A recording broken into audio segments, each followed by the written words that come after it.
Process will play out in Washington today, where President Trump will meet one-on-one with Ukraine's President Volodymyr Zelensky. NBC senior White House correspondent is Garrett Hake, and he joins us from there with the very latest. Garrett, good morning.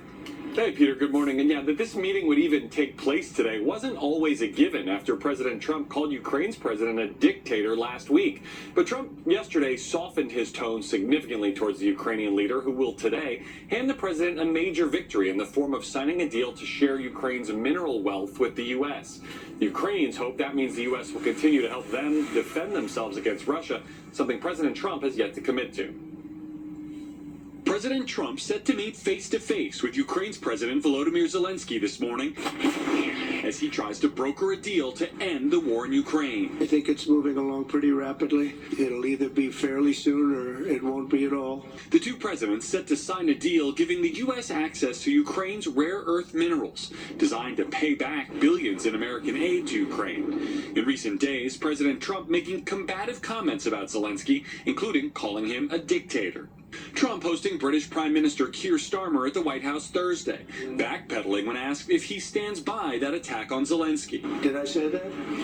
I can't believe I said that. Later, raising expectations for today's sit-down. We're going to get along really well, okay?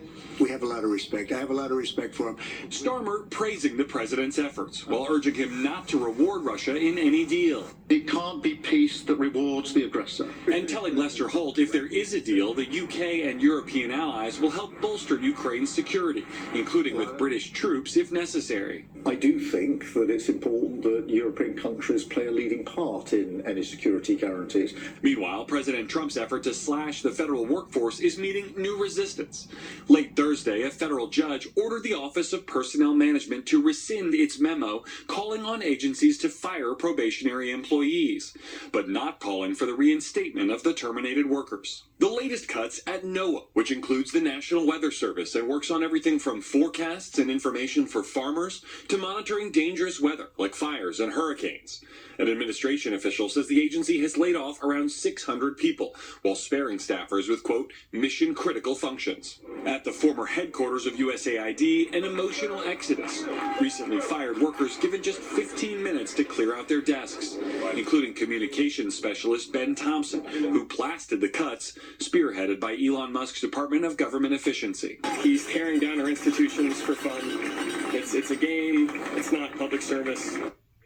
The president also said yesterday he will impose another 10% tariff on imports from China and that the 25% tariffs on imports from Canada and Mexico will go into effect next Tuesday. Those costs ultimately borne by American consumers. The president says all three of those countries need to do more to stop fentanyl trafficking into the U.S., but of note, only 0.2% of the fentanyl seized at border crossings last year was at the border with Canada, just 43 pounds in total. Peter?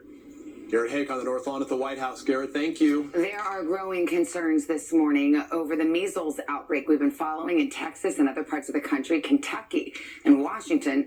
Now